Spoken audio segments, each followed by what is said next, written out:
Well, hello, everyone. I'm Alvin King, host of He Said, He Said, He Said, a look at the world from a seasoned Black man's perspective. It is Friday, December the 22nd. It's our holiday show, and tonight we're talking about the Netflix original movie, Rustin. Welcome to our live show, everyone.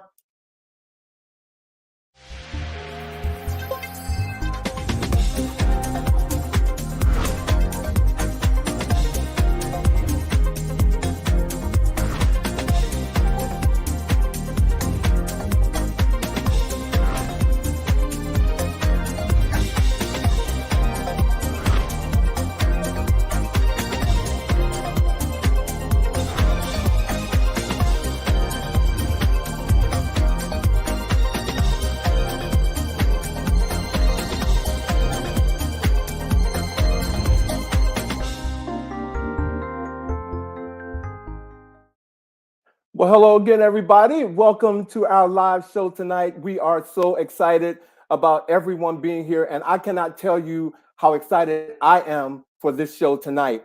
Our show tonight is about Rustin the movie, the Netflix original movie, ladies and gentlemen. And we have three special guests here tonight. First, we have Walter Naegle. He is the husband of Bayard Rustin. And we have cast members Ayana Workman and Grantham Coleman, whose exquisite performances in the Netflix original Rustin was just incredible. The movie was released on November the 17th, and it tells the story of Bayard Rustin, a critically important African-American leader in social movements for civil rights, socialism, nonviolence, and gay rights. But most notably, the vision behind the historic 1963 March on Washington with the late Reverend Dr. Martin Luther King Jr., ladies and gentlemen. And tonight, we're going to, before I bring my guys in, I want to show you all a clip of the Netflix original movie with multi-nominated actor Coleman Domingo portraying Bayard Rustin. Take a look. Each of us are taught in ways both cunning and cruel that we are inadequate, incomplete. And the easiest way to combat that feeling of not being enough is to find someone we consider less than. Less than because they are poorer than us, or because they are darker than us, or because they desire someone. Our churches and our laws say they should not desire. When we tell ourselves such lies, start to live and believe such lies, we do the work of our oppressors by oppressing ourselves. Strong, Thurman, and Hoover don't give a shit about me. What they really want to destroy is all of us coming together and demanding this country change.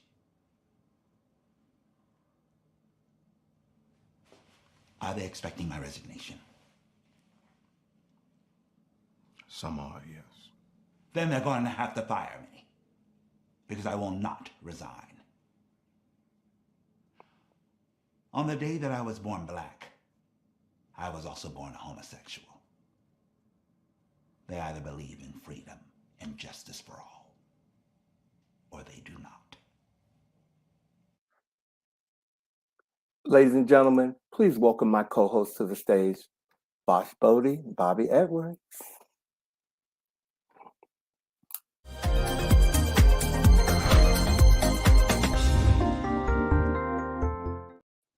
Well, hello, fellas. What? Happy Christmas, Christmas up on stage. Happy Christmas. It's year two, ding-a-ling. First of all, I'm not even going to talk about how crazy you look right now. I'm going to say, I think he looks festive. He looks very elf-like to me. Happy holidays to all of you. How are you guys doing tonight? Happy Doing holidays. all right. The So countdown. excited about Christmas this is show. on. I can't wait. Well, first of all, I just, as you saw, I just played a clip from the movie Rustin with the incredible Coleman Domingo, who, I mean, nailed it, ladies and gentlemen. And like I said, he is a multi-nominated actor for this movie. And so I'm just excited that we have the cast here tonight. And I know both of you have seen the movie already. I know you have. So multiple times. And so, I really didn't want to get into too much with you about the movie, but I did, want to say that, our show tonight, we not only have the cast members, some of the cast members here, but we're going to have a more personal conversation with Walter Naegle, who is Bayard's husband, and I'm just excited about that. So I think it's an incredible moment for us as co-hosts of the show. The fact that we are working with the support of entertainment powerhouse Netflix and being able to support this, it's just a really wonderful, as you've said a couple of times backstage, it's a wonderful Christmas present for us. It's monumental, right? For a show with 3 Black gay men talking about the Black gay man that helped to shift the trajectory of equality on the planet. What a proud moment. It's just so amazing. So amazing. Well, I feel like we're actually standing on the shoulders of Bayard, if you will. And so that is definitely one of my main takeaways from the movie. So again, yes. And can we say hello to our visitors that have come in here? Monica, Sharon, Michelle, and that's Sharon twice. How you doing, Sharon? I know you all are out there. For all of you who we can't see, thank you all for joining us tonight, because you all have been hitting our stream, and so we know that you're on here. So thank you for joining us tonight. Well, if you all are ready, I am so ready to get on with the conversation. A jam-packed show, yeah. And introduce our first guest. If you all are ready, I'm ready to go for it. Bring them on. Okay, you ready? All right, ladies and gentlemen. Look, our first guest, Ayana Workman, has appeared in television and film, having guest roles in shows like Marvel's Jessica Jones, Person of Interest, and currently seen in Netflix Rustin opposite Coleman Domingo, playing the role of activist Eleanor Holmes, who is now Congresswoman Eleanor Holmes Norton from the District of Columbia to the U.S. House of Representatives. The film is directed by George C. Wolfe and produced by the Obama's Higher Ground Productions. Before we bring her on, let's take a look at the actress in action. We are going to put together the largest peaceful protest in the history of this nation. How big? 100,000 people. Is he for real? A massive 2-day demonstration with enough power to shut down the White House and Capitol Hill, made up of angelic troublemakers such as yourselves, with ideas so bold, so inspiring, the execution will demand all groups draw tightly together and become one. So, talk, shout, take command. Ladies and gentlemen, please welcome to the He Said stage, Ayana Workman. How are you? I'm great. I'm so happy to be here. Thank you for having me. Well, again, it is a early Christmas for all of us tonight. I have to admit. So, it is. We know it's limited, so we're going to jump into our questions because we have a lot that we want to ask you. I'm ready. Okay, I'm first up. Ayana, again, welcome to the He Said stage, and congratulations on your role in Rustin.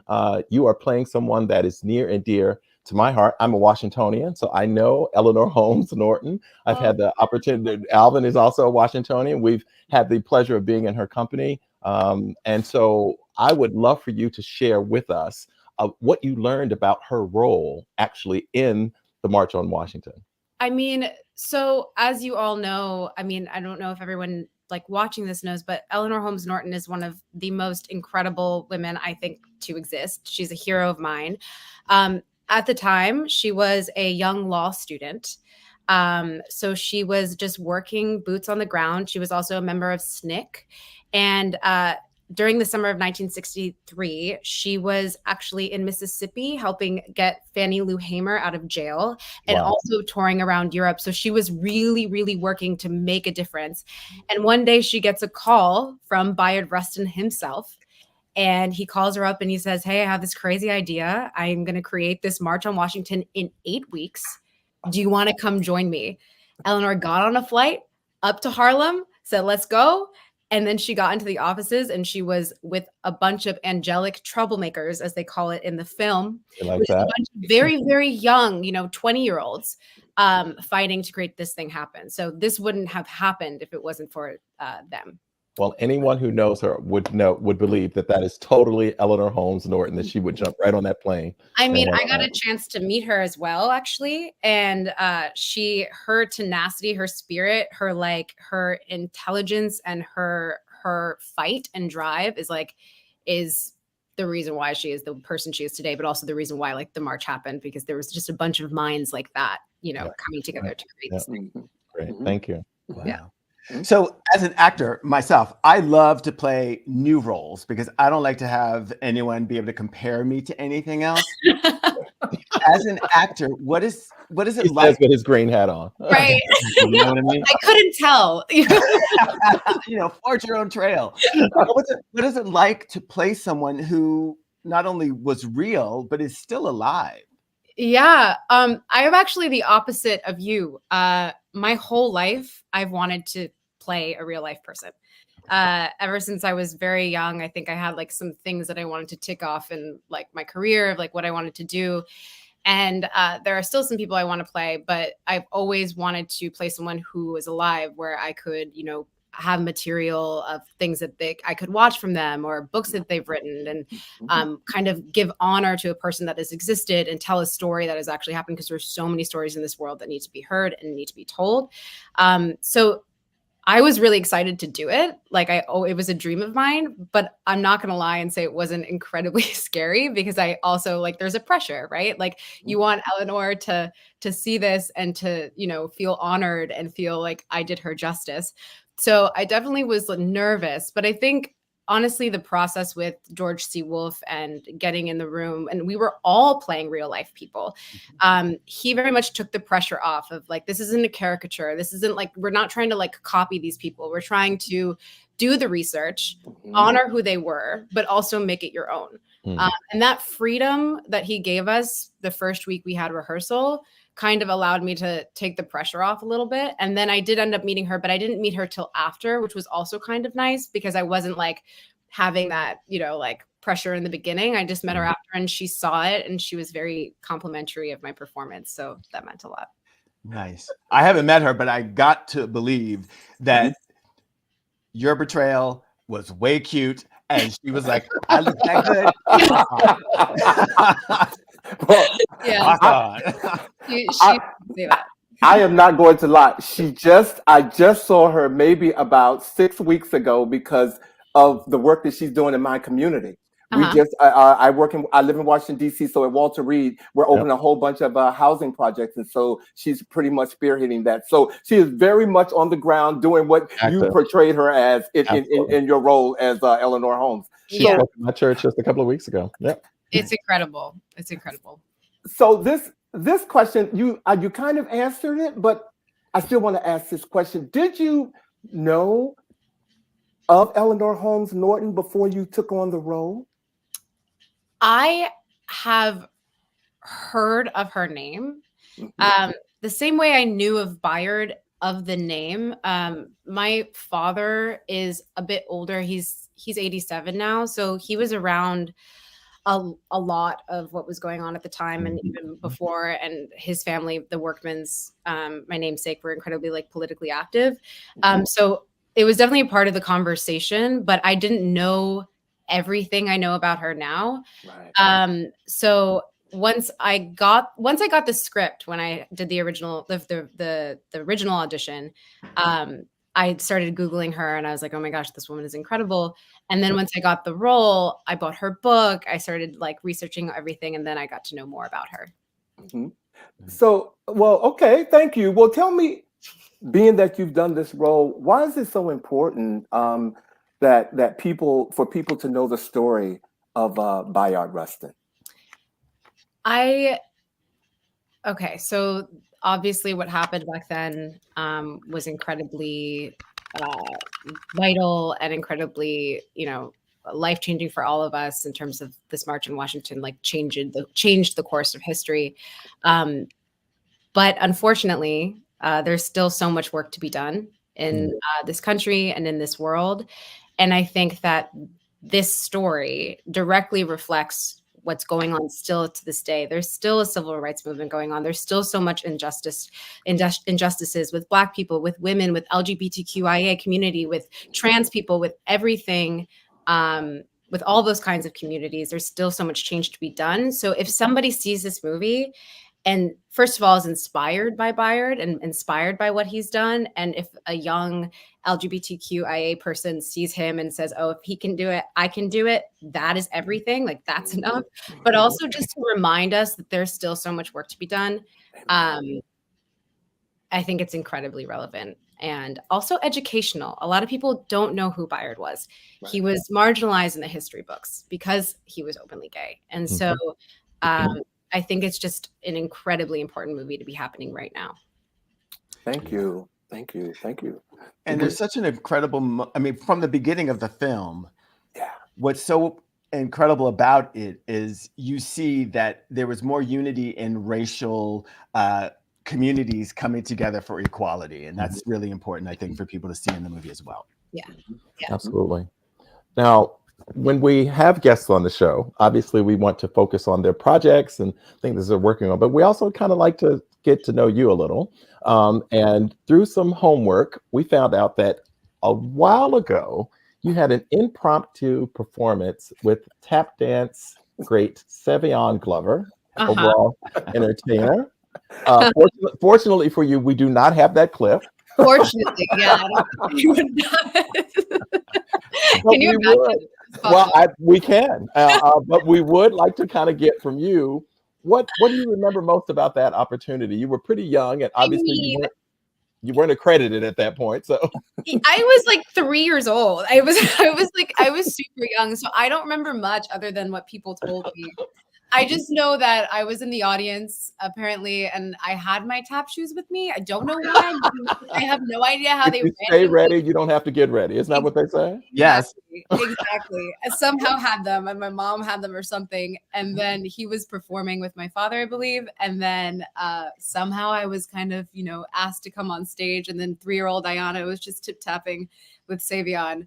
And I wish I remembered more of that, but it's like a core non-memory memory that I had. It's great. And you mentioned the fact that he was performing with your dad. So that leads me to my next question for you. Your parents, your legendary jazz bassist, Reggie Workman, veteran of the John Coltrane Quartet. That says everything right there. And your mom, Maya Milinovich Workman, an internationally renowned dancer and choreographer. You have your DNA is good. Good stuff. Some good stuff. Okay. So talk to us about how having parents of that kind of talent, lineage, and DNA, and in different areas impacted your career as an actor. I mean, how did it not? Like, you mentioned their names, and I just get so happy. They influenced everything about me being an artist. My father and my mother kind of created this very rich artistic life that I was just born into and lucky to be part of. And I grew up watching my dad perform and going to visit him at the New School. He's a professor there. He still is to this day. And he was then. And I was around young students. I was around him being an educator. My mom also has her own dance school and she made it when I was 3 years old. So which is why you had those tap shoes on. So. Okay. I was ready. And so they kind of just gifted me everything. I played music, I danced, I tapped, I acted. And it kind of, I always say they just gave me everything. And it was just my, decision on what I wanted to do. Sometimes my mom used to joke why weren't you a lawyer? I didn't have a choice. You guys just. Said, why weren't you? All this entertainment in the house? Why would I want to go into a courtroom? You realize the house I grew up in? Yeah. Exactly. But no, they formed everything. And also we had an incredible home where we had so many different musicians and political activists. Amiri Baraka would come to our house. We just had an amazing, I just was exposed to a lot of really important people and things. And I was always taught that art and life is about like making a difference truly. Yeah, And like I've always felt absolutely. like I just don't want to like sit around and watch like the crap that happens in this world. Like I want to do something to make a difference. So that's kind of what I was taught, and it's still something that like is a part of who I am. Well, tell your dad Wow. that you got to speak with someone who's a big, big fan of John Coltrane and the quartet. So I will. I will. Well, I'm actually friends with Michelle Coltrane, and I invited her to come on, you know, to at least stop in and say hello, wish you happy holidays. So you can say happy holidays to her. So maybe she'll respond. there you go. I will indeed. Right on. Well, we asked you for your favorite inspirational quote, and you had one from John Coltrane. I mean, John Coltrane. I've got Coltrane. Look, Coltrane in the mouth. I was like, we got it. Can you read that and tell us why that's important to you? Yes, of course. Not everything that is faced can be changed, but nothing can be changed until it's faced. And this was said by James Baldwin. And the reason why it is my favorite quote, one of my favorite quotes, is basically everything that we've been saying. In order to make a difference, we kind of have to face what's going on today. I think a lot of people, especially in this day and age, can kind of live in ignorant bliss. A lot of people can. I mean, if you're Black, if you're like of color, if you know, it's hard not to face that. But many people kind of want to turn a blind eye, and I think it's really important to face ourselves with what's going on, and in order to make a difference. And by telling stories, by reading things, by watching things, by helping our communities, by teaching the young people, I think it's really important to make a difference. So that's why it's near and dear to my heart. Well, Ayana, first of all, I'm going to thank you for being here today. We're going to move on because we're going to get our next two interviewees on the stage. But I want to thank you for being here tonight. And we're going to keep you on set because when we interview our third guest, we have a question for you. So you're going to be on camera. So if I can, I'm going to move on and introduce our next guest, who's backstage, who is Grantham Coleman. He is a classically trained actor who continues to make a name for himself in film, television, and on stage. Grantham studied his craft at the world-famous Juilliard School of Drama, where he laid the foundation to create and capture all manner of characters in his career thus far. Coleman was recently announced as the lead in the new MGM Plus series, The Emperor of Ocean Park. Prior, he wrapped production on Taylor Sheridan's Bass Reeves for Paramount Plus opposite David Oyelowo. I got it right. Coleman also played Martin Luther King in The Great Society with Brian Cox on Broadway. But in the movie Rustin, he played the super tough Blyden Jackson, Bayard's key assistant. Ladies and gentlemen, please welcome to our He Says stage, Mr. Grantham Coleman. Yes. Woo. Hey, Grantham. Oh man, how y'all doing? Doing wonderful. Great to have you here, man. You know, it is my turn to kick off our questioning with you. I'm going to tell you, you scared me in Rustin. You gave me a performance where I said, this man has some layers to his character. So first, I want to congratulate you on the movie Rustin and your portrayal of Blyden Jackson. But tell us about being selected to work on the movie Rustin and then developing the role of Blyden Jackson. What was that like? Oh man, it was just mid-pandemic, you know, wondering if you could still do what you did before the pandemic, and audition comes along for a chance to work with George Wolfe. So of course I was like, well, let me get my chops ready. Let me research. And I honestly, when I got the part, I called all my friends. I was like, cancel your weddings, cancel this. I'm not coming. I'm not gonna be there. I'm out. No, I'm going to Pittsburgh. But in those early rehearsal days, George asked us a question. We actually got a chance to rehearse for 3 weeks, which is a golden opportunity that we had. And he was like, who here knows if their character is real or not? Oh my God. And I looked around, and I was looking around like, yeah, I know your character's real. Yeah, we all know your character's real. I'm sitting there, my arms are folded, and George is like, and you? And I was like, oh, he's real? Because I looked him up, like, you know, the actors do. And then for the next week, I was bothering Ayana, like, oh, what? You got more information? You got that research? You share more info? Like, oh, you read that book? Okay, what else did they say?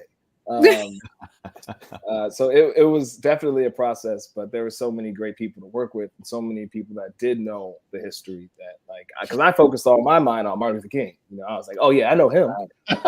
Right. But it was definitely a fast learning process, but we had the right cooks in the kitchen. Well, my brother, I'm gonna tell you, the performance you brought to the character was just amazing.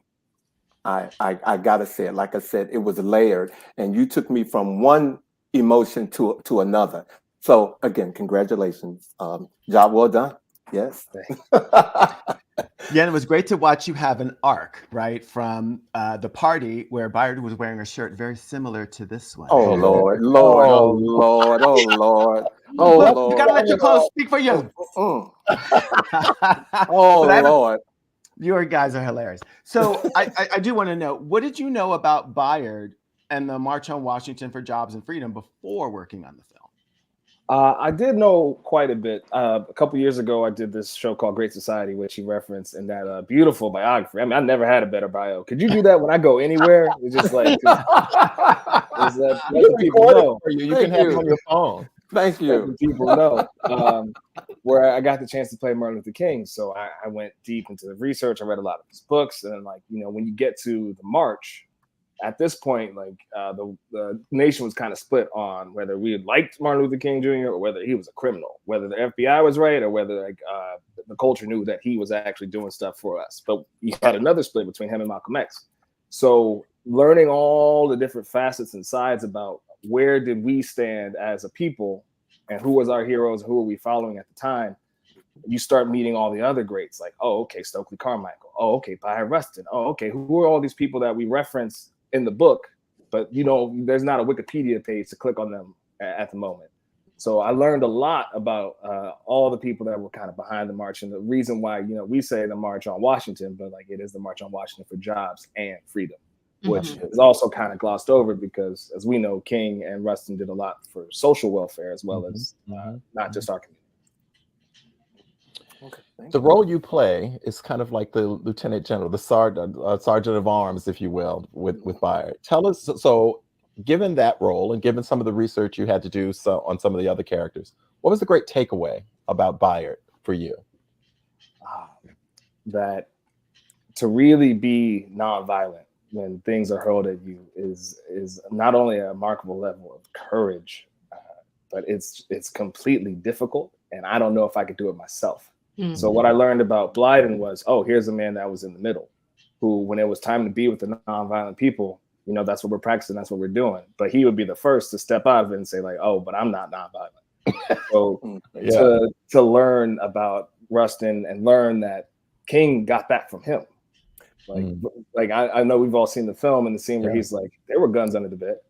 He was prepared for a different type of fight before Bayard introduced nonviolence that he learned in India and from Gandhi and other places. So it kind of opened me up to myself and gone like, well, who would you be? Like, where does that lie within you? I don't know if I have that level of strength, you know? Well, you portrayed it, so kudos. Oh no, I could be Blyden. I believe you. Juilliard. There you go. You can. I mean, you kind of touched on this, but why is it important for people to learn about the importance of Bayard and what he did and what he contributed to the civil rights movement? I mean, I think Ayana's answer was perfect. I would just say what she said. But when he said, I'm going to say. Nice. You better plug us. He said. Come on now. Come on. If you add a fourth he said, I might have to be back next week. Come on. Look, I would pull a chair over here right now, but you go ahead and keep talking. Go ahead.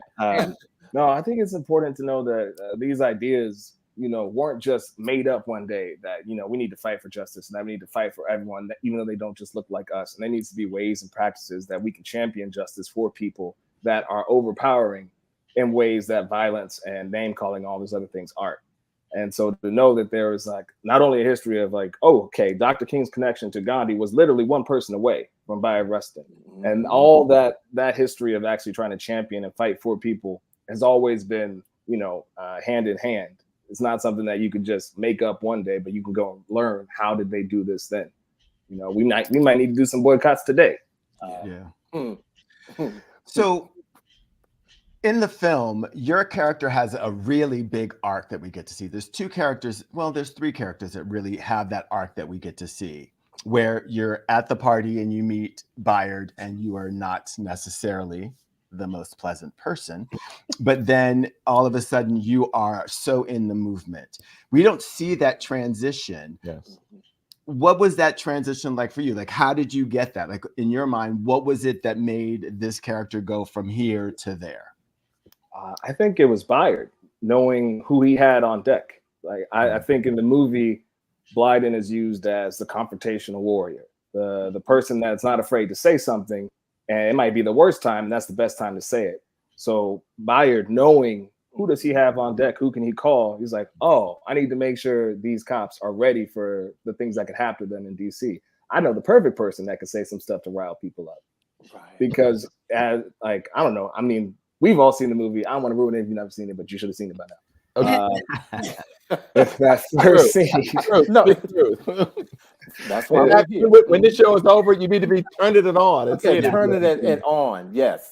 And if you don't have it, I know your cousin got Netflix. Somebody got Netflix. Netflix in your baby name. Do whatever you got to do. Exactly whatever you got to do. But from that first confrontation, I think Bayard definitely goes, okay, I'm not offended. I'm going to use you. I'm going to use you for the movement. Right on. Now, we also have an inspirational quote from you, from Martin Luther King Jr. himself. Will you read this and tell us why this is important to you? The time is always right to do what is right. Martin Luther King Jr. That quote, it actually makes it in the movie. And to me, it's just extremely prescient because it doesn't allow myself to pass the buck. It doesn't allow me to look away at one moment and go like, well, I mean, somebody else can fix that. That's somebody else's problem. Like, oh, they'll figure that out eventually. It reminds me that if I don't, who will?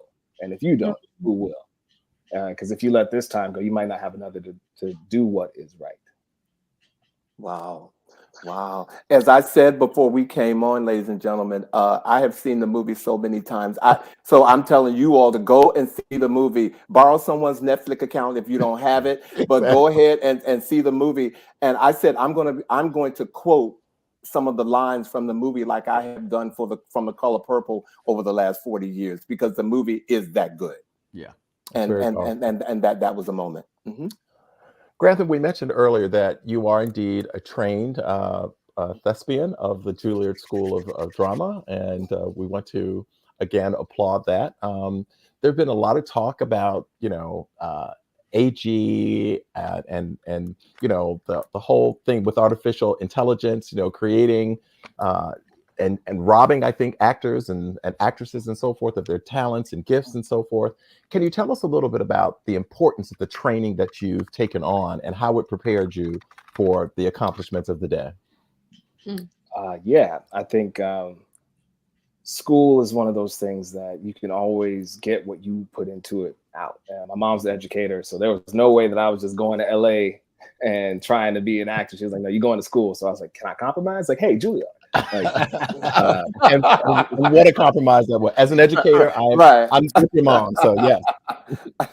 Yeah. So what I learned in school was always that if you're lost, there's a map, and the map is technique. So you can learn skills to help you do the job, but you can't ever forget that there's a reason you're there in the first place. Yes. And so the biggest takeaway I have is that, oh, okay, well, I can always find a solution. I can always look for an answer. And that's what I got from school. I think Juilliard is as much like a lot of universities. It's an institution, and people can go and you can kind of lose yourself in an institution. Yeah. Whereas I think what's helped a lot of us who have gone through conservatory training, you know, you're there for 12 hours a day, you're rolling around with a mask on, and then you're pretending to be a panda, and then you're doing Shakespeare, and then they're like, okay, we'll go out there and be somebody. Technique. So there it is. Yeah, you take what it is you can use. And it's just like Bayard in the movie, you know, like find the tools that work for you. And if this tool doesn't work anymore, you find another and you keep going. So that's what I got from school. Thank you. Well, Grantham, I'm going to take this opportunity. I'm going to get in your personal business a little bit because that's what our viewers want to know. I have read that, first of all, that you love to play the guitar, and you have another skill. And this is somebody who's scared of heights. You like to walk on stilts. Okay, so can you talk to us about? Ayana's like, what? Wait. I never see that. Talking about guitar, but not stilts. Let's talk about this skill, the stilts, walking on the stilts. How did that come about? Grantham? See, you already segued it. It was Juilliard. Damn. They were like, oh, it is. They're like, we're going to do this play. It's called The World and the Moon. It used to be an opera, but now it's not.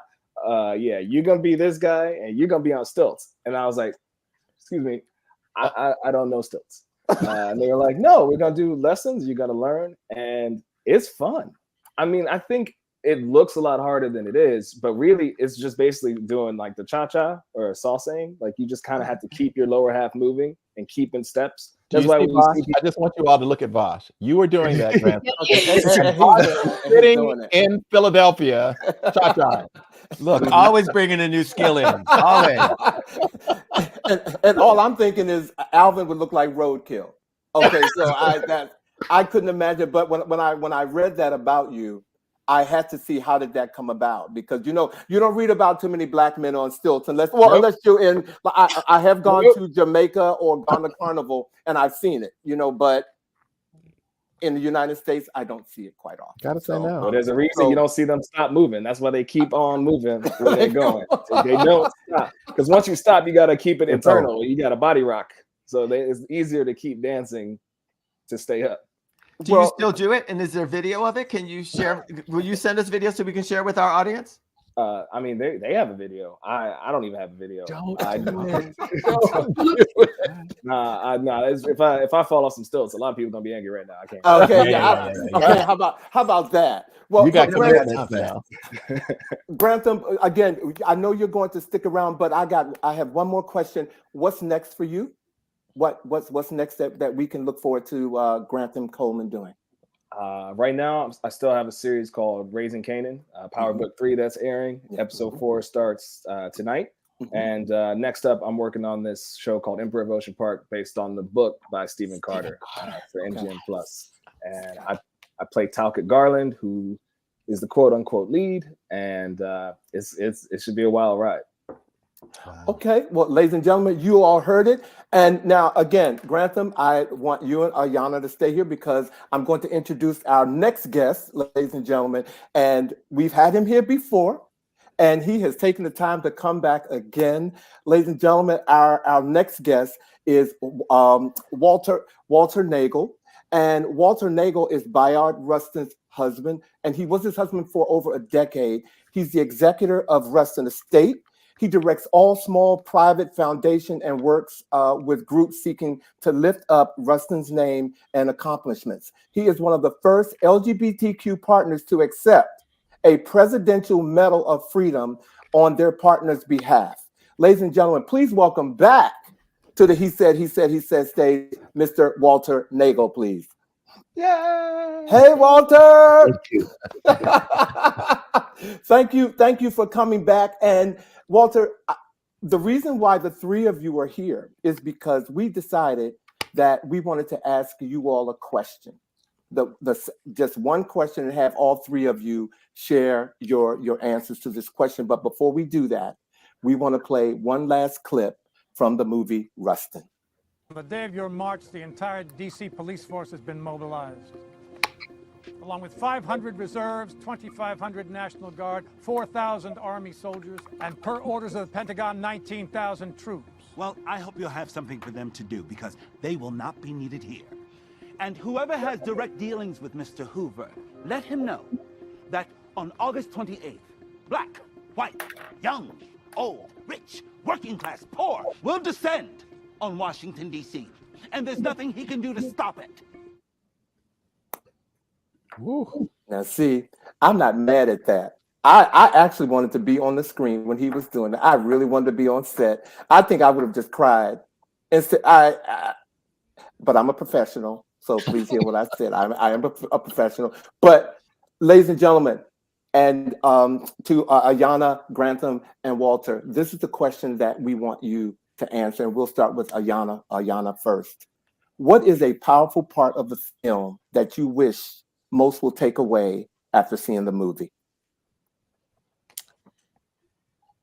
There's so many. There's so many powerful parts in the film. But what I think I would want people to take away is the tenacity of every single person that was involved in this march and in creating this moment in history. There were so many things that kind of came up in Bayard's way. There was moments where people tried to use his sexuality against him. There are moments where people didn't believe in him. People in the NAACP didn't believe in him, but he knew what he was doing, and he had people like Martin Luther King, like Philip A. Randolph, and like the angelic troublemakers. They all believed in something greater than them, and they had no choice. So I think what I want people to take away is, if you believe in something and if you fight hard enough, you can get it done. And I think the tenacity, the spirit, and the community that everyone created in that moment was vital. That's what I want people to take away. Thank you. And Grantham? Yeah, I would say, to piggyback on that, the end of the film, when everyone's celebrating and they get an invitation to the White House, and you see Bayard fulfill almost a promise he made, which is that if we got this done, I'm going to pick up trash, to serve and being of service, and what it actually means to be of service, which isn't necessarily you're going to get the applause and the accolades, but having done the work, to continue doing the work to help other people. So I think the message of service was one that I would hope we could all take away from it, and what it truly means to help. Thank you. And the Honorable Walter Naegle. How about Thank you. Well, actually, Grantham talked about something that I was going to say, and it had to do with the end of the film. Dr. King once, one of Dr. King's quote is, "All labor has dignity." And so that's what Bayard was really about. So it didn't matter whether you were a trash collector or the leader of a movement. You know, as long as you were working and you were of service, you had dignity. So I would say, really, for people to come away inspired to not just get involved in a cause, but to stay with it. Because despite the many hits that Bayard took, and he took a lot, and some of them show up in the film, he never walked away. He always came back and found a way to be of service and to be useful. So I hope that people will be inspired by his courage and his authenticity. Thank you. Thank you all. Thank you all. But I do have one thing that, again, this is a live show.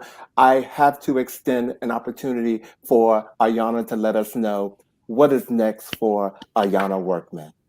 I am actually currently producing something for the first time. So I'm producing a film on my father, a documentary. So right now we're in pre-production, and I've been having the time and the opportunity to work on that, and we're getting funding, and it's moving along quite a bit. So that's something that's happening right now. It's super, super duper exciting. So that's what currently I'm putting all my energy towards. How beautiful. Well, we look forward to bringing you back on He Said to talk about your new project when it all comes to fruition. But ladies and gentlemen, Ayana and Grantham, please, we're going to take you backstage. We'd love for you to come back and say goodbye if your time permits. But thank you all for your wonderful interviews tonight. Yeah. Congratulations on Rustin and everything else you're doing. It's been a joy having you guys. Yeah, keep up the good work. I can tell that you are so inspired for activism work now that you've been a part of this film in a way that is so much deeper than I think you might have ever imagined. And I pass the torch and just can't wait to see what you guys do. Thank you so much. Thanks. Thank you, guys. Thank you. Thank you. Walter, we have you all to ourselves. Once again, we have you all to ourselves, Walter. Yes, thank you. Thank you. So, Mr. Naegle, thank you so much. I always call you Mr. Naegle. Everyone calls you Walter. I will call you. My mom would just slap me if I called you anything else but Mr. Naegle. Mr. Naegle, thank you for returning to the show. You have dedicated so much of your life to promoting and expanding the legacy of Bayard Rustin. Now that the film Rustin is out and getting such amazing attention and accolades, how do you feel? Well, I'm very excited about it. I think it really lifts Bayard's profile, Bayard's name to a whole new level of recognition. You know, there have been good things done in the past, some wonderful biographies, the documentary Brother Outsider, but you know, the audience for all of those projects was somewhat limited.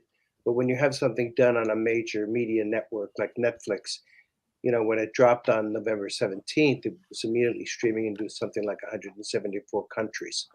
So it'll really lift Bayard's profile worldwide and hopefully encourage people to learn more about him and start making some angelic trouble. Amen. I love it. I love it. Yeah. In the movie, it mentions the powerful influence of Bayard's grandmother's Quaker faith, rooted in peace and community and equality, and how it impacted his decision to indeed become an activist. Were there other aspects of his childhood that he shared with you that contributed, I guess, to the man that we now know?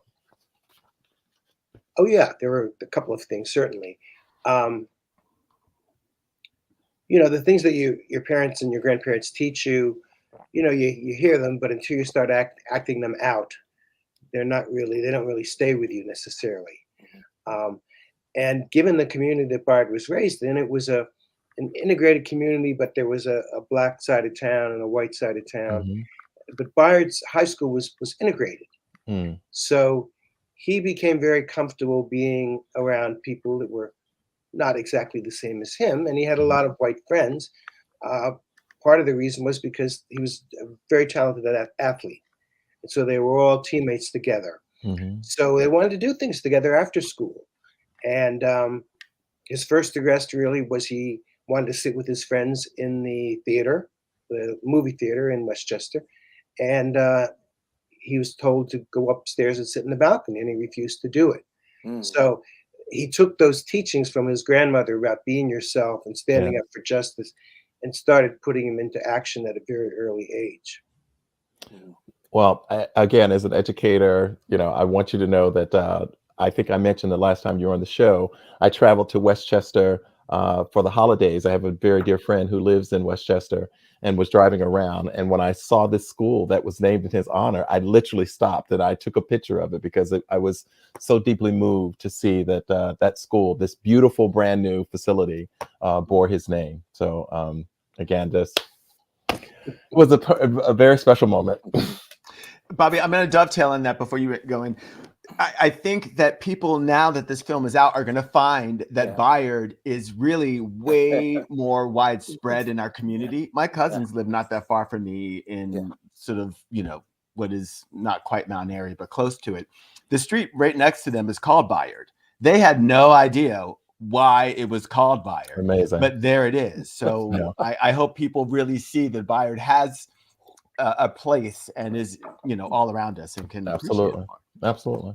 Well, it's his, yeah. I mean, and I want him to be a household name. So Yes. that's part of why we're doing this show, ladies and gentlemen. You need to know who Bayard Rustin is, Mhm. and you need to tell someone. You need to tell someone and keep all of that going. Mhm. Walter, the film did a great job of showing that Bayard was very comfortable being a black gay man, and that didn't set well, of course, with the other black civil rights leaders. How did those relationships evolve or change for Bayard after the march on Washington? And did he maintain any of those relationships during your time with him? Well, yeah, I think the march was a game changer, not only for the movement, but for Bayard personally, because it was really the last time that people were able to use his sexuality to try and push him, to marginalize him, to push him to the side. And because A. Philip Randolph had the leadership and the courage to stand with Bayard, he was able to gather the other leaders of the march around him and stand with him. So it just kind of knocked that whole that whole business of using Bayard's sexuality against them kind of off the table.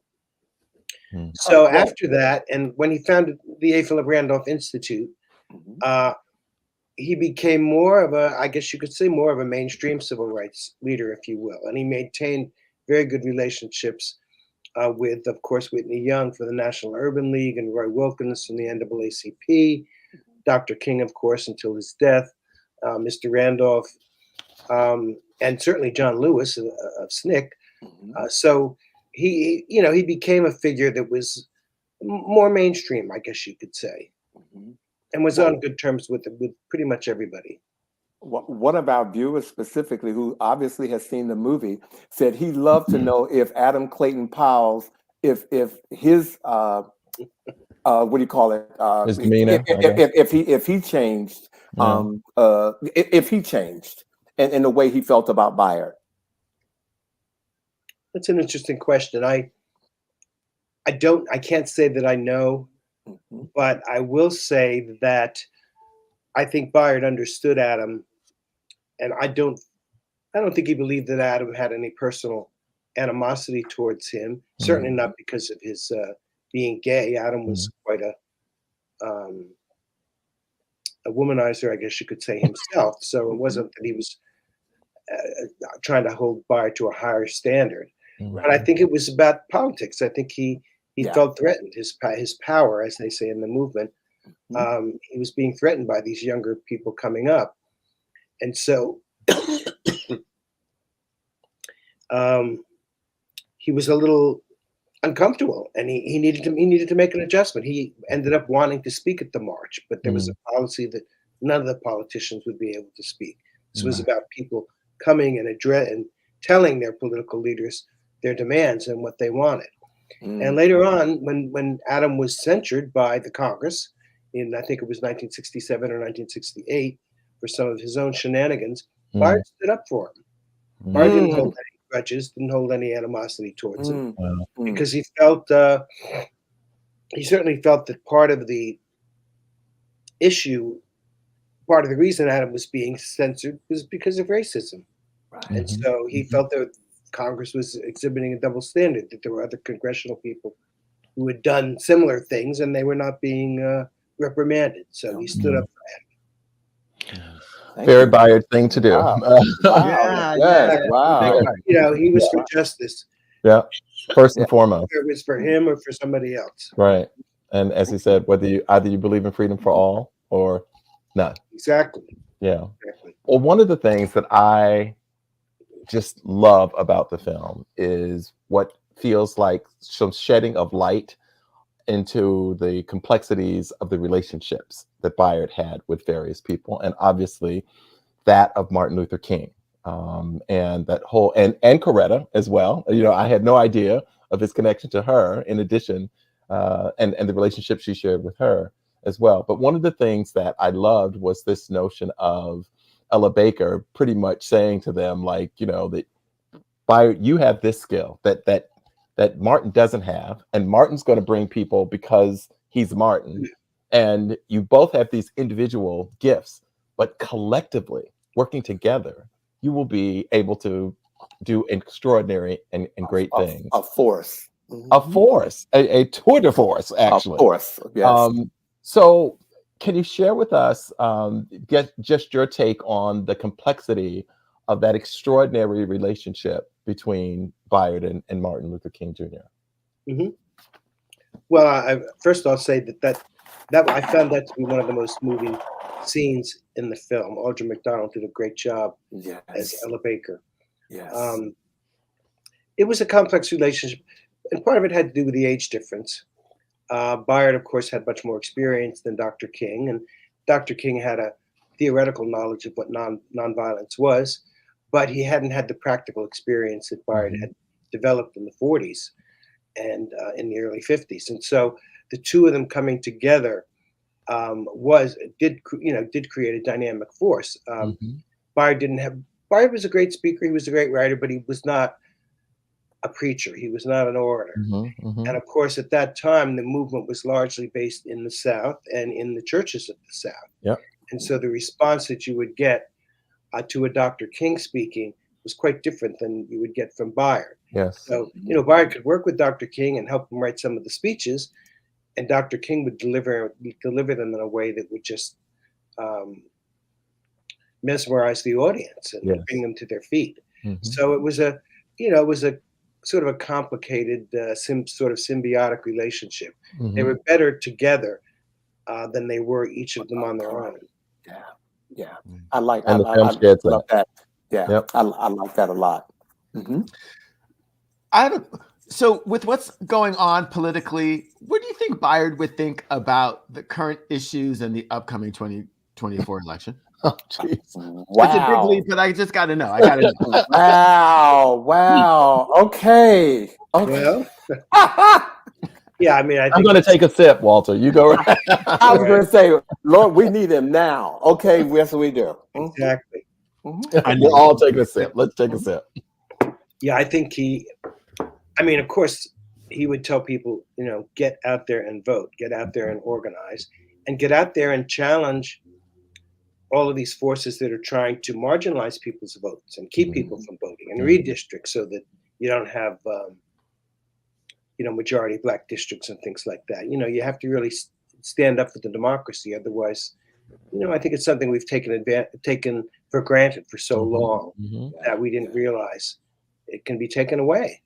So he would be out there organizing, telling people to get involved. And I think as far as issues are concerned, certainly voting rights, of course, but the larger issue of poverty and jobs, which was, supposed to be addressed at the March on Washington, and it was the jobs and freedom. But because of the passage of the Civil Rights Act and the Voting Rights Act, the freedom part got a lot of attention. The jobs part kind of slid to the side.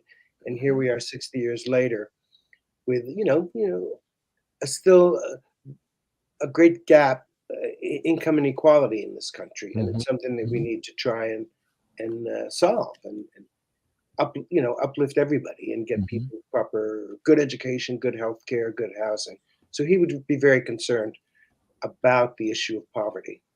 We definitely need him now. I'm going to take a moment to let our viewers know we're going to run over about 6 minutes, ladies and gentlemen, because we want to make sure that we get the full Walter effect this time. Okay. And so I know this conversation is engaging. And so I cannot believe that I looked at the clock, but I just want to let everybody know, get another sip because Vash is going to ask another question that's going to make you take a gulp. But we're gonna continue our conversation. All right.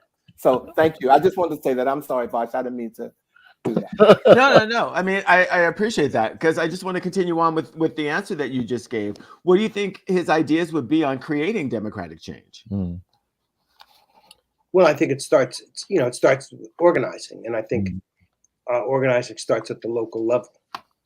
So a lot of the movements that have taken off in the last 10 years or so have begun because of local incidents, especially issues of police misconduct, police brutality, that kind of thing. So I think it's fine to join a national movement, but you should also, look around your community and see what needs to be done in your immediate area and how you can be of service there. Yeah. Well, I'm going to say that Taylor Swift was just announced as Time's Person of the Year, and people having a difficult time putting their hands around that or their heads around that. But that's what she did. Taylor Swift has shown that if she says something about the politics in the country, her Swifties are quick to rally around that and push change. And she has shifted some elections locally around the country.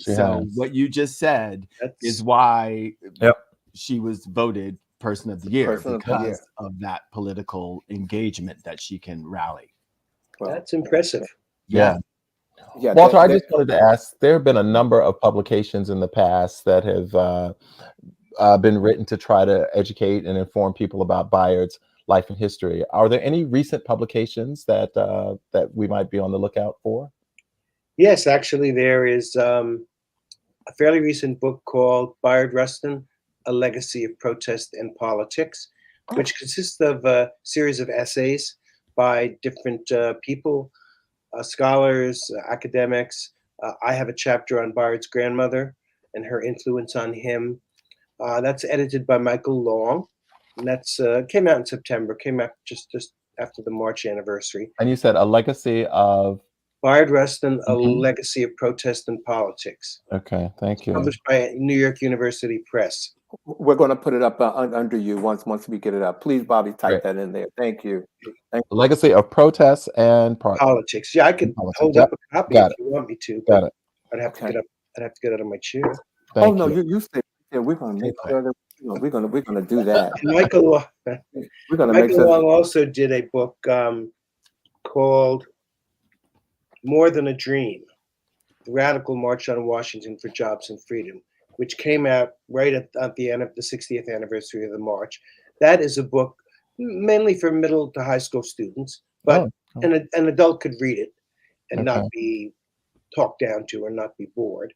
And it's very informational because there's a lot of information in there about the organizing of the march, which doesn't necessarily show up in some of the other accounts.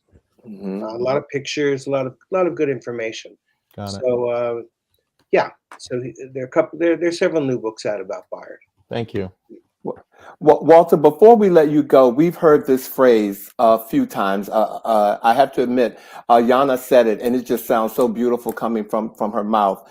But Bayard once called for angelic troublemakers to change the society. And I just want to ask you, through your lens, do you have a sense of what he meant by that phrase? And would it still be what he might call for today? Yeah. He meant what he meant, that people, need to get out there and stir up what John Lewis would call good trouble. Amen. And you do that through the use of nonviolence, because as soon as you use violence, you give your opposition and the police an excuse to come after you, and that totally distracts from the message that you're trying to give. Whereas if you go out there and you manage to remain nonviolent, hold up your signs, chant your slogans or whatever, people will listen to you. But if you start, throwing bricks and doing battle with the cops, it just becomes a power struggle. So by angelic, he meant, do what you need to do, but try and do it with as much love and courage in your heart as you can. Well, Walter, this has wrapped up our interview with you that we have been looking so forward to for, a long time. A minute. And I honestly, if I was like in the next room, I would run over there and wrap my arms around you just to say thank you. But before, can we, if Ayana, I think Grantham, he had to run. Yeah. But if Ayana's backstage, can we bring her back to the screen? Hey. There she is. Hi, I'm still here. Ayana. So Hi. I want to take this time before we close the show to say thank you to all of you again. Yeah. For, you're like that extra light on my Christmas tree. See that Christmas tree? Y'all like that extra Next drop there. He's got it. He's ready. That extra light. And I want to thank you all for being here. And I, again, thank you, I want to share with our viewers that we will be back next week. And it's so ironic that our special guest next week is Zaylar Stout. He's the author of Our Gay History in 50 States, helping people learn about LGBTQ history that has been overlooked, hidden, and ignored. And he will be with us next week. And believe me, I know he will have something to say. And we will close the show tonight with a quote by Bayard Rustin. When an individual is protecting society's refusal to acknowledge his dignity as a human being, his very act of protest confers dignity on him. And that was a quote by Bayard Rustin that we just had to use for the show tonight. So again, thank you all so much. Ayana, I'm going to refer to you as Shirley Temple Black from the. You got the curls. Tap it up. She's ready. I love it. Happy holidays to everyone who tuned in tonight, and we look forward. My goodness, we look forward to seeing you all on the next episode of He Said. He said. He said. Happy holidays. Thank you, Happy everybody. holidays, everybody. Thank you so much. Thank you.